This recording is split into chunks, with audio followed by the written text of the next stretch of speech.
At the commencement celebration, Alyonka found herself seated beside Sasha.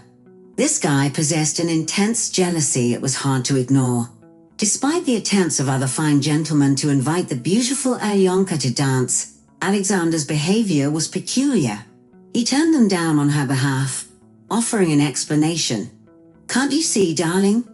They only seek to gratify their own desires. But you belong to me. Can't you grasp the distinction? You're my possession. That signifies something, doesn't it? No one else is allowed to lay a finger on what is mine. Do you comprehend, my foolish girl? I've left my mark on you, remember?" Alexander reclined in his chair, his point made. "I never had any intentions of dancing with anyone else. Why must you subject me to this?" Alyonka faltered, hardly recognizing her boyfriend's behavior. "That's right, my dear. In a mere 5 minutes, you shall become my wife." Alexander soothed his earlier ire. Just as the atmosphere grew tense, the principal graced the hall with his presence, accompanied by a retinue of teachers. Approaching their table, he spoke jovially. "Well, my fellow comrades, let us raise our glasses. You've come of age, it's no crime to indulge in a libation." The man proposed a toast. Alyonka had never indulged in spirits and approached the idea with caution. Despite her reservations, Sasha was persistent, and eventually, she relented and emptied her glass. Abruptly, she felt ill and wretched. Sasha quickly pressed a terry cloth napkin against her lips.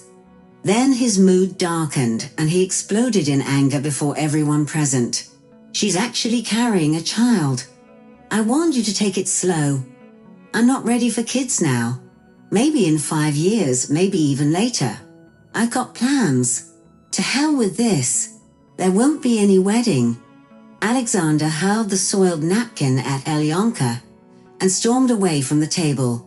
He marched swiftly to the front door and vanished into the night.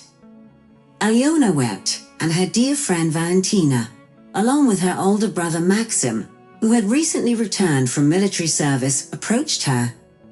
They guided the distressed girl outdoors and provided solace before escorting her home. Valentina stood by her side, while Maxim embraced the weeping Alyona. "Alyona, Alyona, I've adored you since our childhood.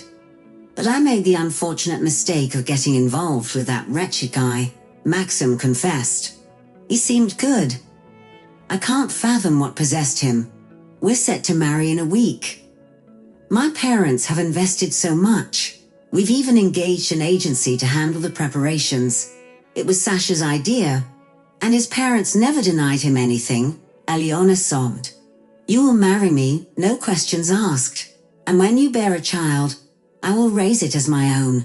When I returned and discovered this, I nearly lost my mind." "I thought I had lost you," Maxim whispered, holding Alyona's head close to his chest.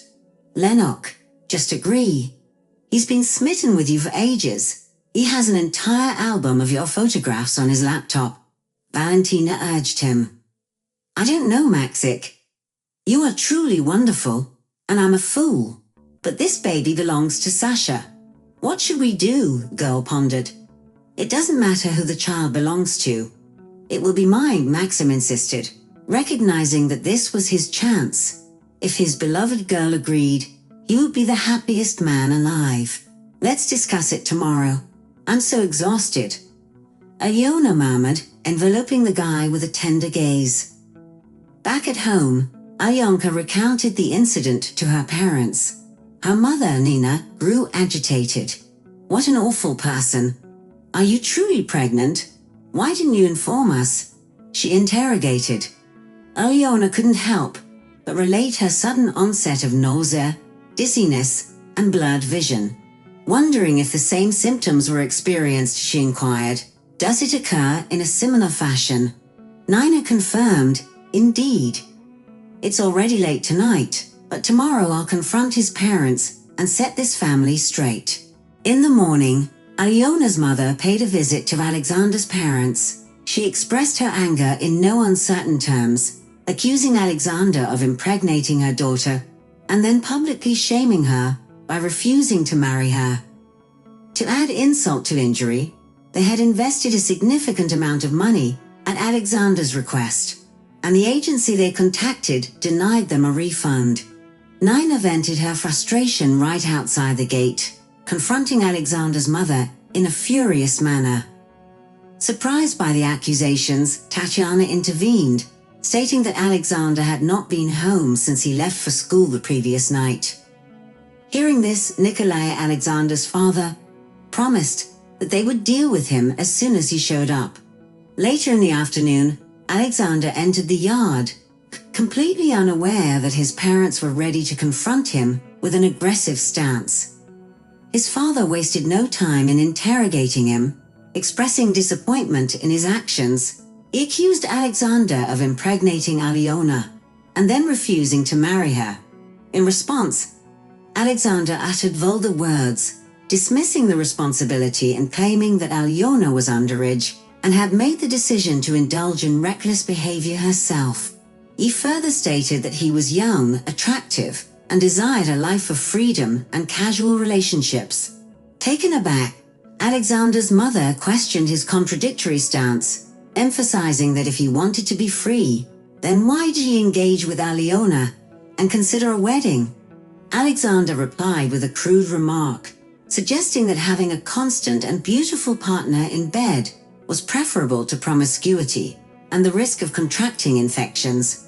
With that, he stormed off into the house, leaving his parents bewildered and attempting to process the shocking exchange.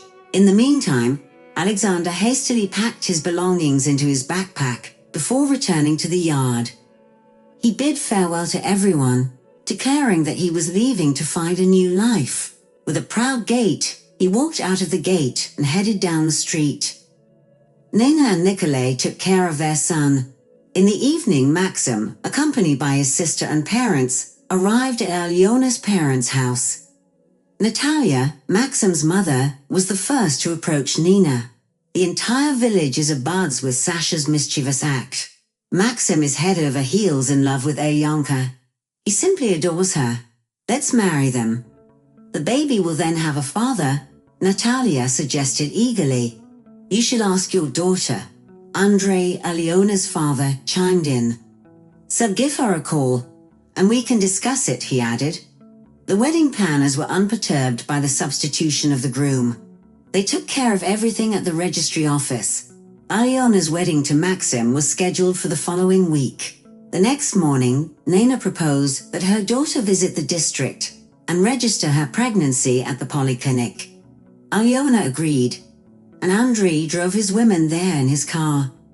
After signing in at the registration desk and grabbing a number, Nina and her daughter sat down to await their appointment. Soon enough, it was their turn, and Alyona, buzzing with nerves, made her way into the room. Nina was close behind. Bringing company? The doctor quizzed, raising an eyebrow. She's my mom, and I'm just a bit anxious, Nina interjected, requesting permission for both to stay. Very well, the stern gynecologist consented with a nod. Alyona disappeared behind the partition, and shortly thereafter, the doctor followed. Nina could overhear their exchange. What makes you think you're pregnant, young lady? The doctor asked, clearly taken aback. I've been feeling sick, and everything's a blur, Alyona disclosed, her voice tinged with worry.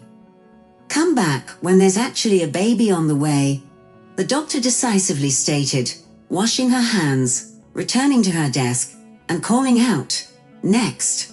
1 month following the wedding, Alyona discovered that she was expecting a child, only realizing it 6 weeks later. This news brought immense joy to Maxim and both sets of parents. As the due date approached, Alyona gave birth to a baby boy. The circumstances in Alexander's life took a different turn. He had aspirations of entering college after completing school, with a promising future ahead. Unfortunately, a disagreement with Alyona shattered all his plans.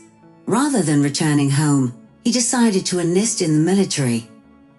Alexander served in the Navy, and upon completing his service, he embarked on a fishing boat, leading a content and fulfilling life that suited him well. During a fateful night plagued by a fierce storm, Alexander was swept away by a powerful wave, dragging him out into the open sea. The chilling waters took their toll, but he was fortunate enough to be rescued. However, the ordeal left him suffering from hypothermia-induced fever and delirium, rendering the medications ineffective. Subsequently, he was urgently transported to the nearest port and admitted to a hospital for treatment. Although Alexander eventually recovered from his illness, his experience had a lasting impact on him. A thorough examination revealed that he had become infertile, most likely due to the effects of the hypothermia he endured. This realization plunged him into a world of despair, for it meant that the future of their baby boy was now uncertain and filled with limitations. 5 years had passed when Alexander finally returned to the village. With a mix of anticipation and nerves, he swung open the gate leading to his family home. A sharp pang of sorrow struck him as he spotted his mother, her hair now streaked with silver, tending the garden. Despite her appearance, she was not old in years. Upon seeing her son, Tatiana turned and was rendered speechless. Since his departure, Alexander had vanished without a trace, leaving no word of his whereabouts. Such behavior often marks the ingratitude of children, whose neglect and apathy deeply wound their parents' hearts. During supper, Alexander caught up on all the local happenings. His interest piqued only at the mention of Aliona. He refused to accept that she had borne Maxim a son, dismissing the tale as a fanciful myth concocted for the village. Resolute, he planned to reclaim his child. If Aliona was to choose, she could leave Maxim. Flush with cash, Alexander felt confident in his ability to whisk them away and start anew. Holding on to these plans, he decided to confront his former beloved. It mattered little to him that he had once disparaged her. In his eyes, a woman must accept her role. The gathering unfolded in the backyard at Maxim's parents' place. "Look, Alyonka, our kid is as much mine as he is yours. Pack your bags and come to Moscow with me. I've got a flat there," Maxim chimed in as he stepped out of the house. "Well, you've always had a cocky streak. If you want something, it's as good as yours. This time won't be an exception. My boy, you've really messed up," Maxim finished, signaling for Alexander to leave the premises. "Just so you know, Aliona, I'll wrest custody of our son from you through the courts," Alexander hollered, already beyond the gate. Eventually, the trial took place, resulting in a defeat for the cunning and insolent Alexander. The birth certificate of the young Alyosha, along with the DNA test, irrefutably established Maxim as the father. No one questioned this fact, except for Alexander. This self-absorbed individual could not bear such a crushing blow. He managed to manipulate his parents into relocating to Moscow, assuring them that he would never come back to them. Nina and Nicholas reluctantly agreed, while the house remained unsold, biding its time. Only time would reveal the outcome. In due course, Aliona gave birth to a daughter. It was then that she and Maxim fully comprehended the depth of happiness that they could experience. This was a love and respect shared by both spouses, a true testament to their bond.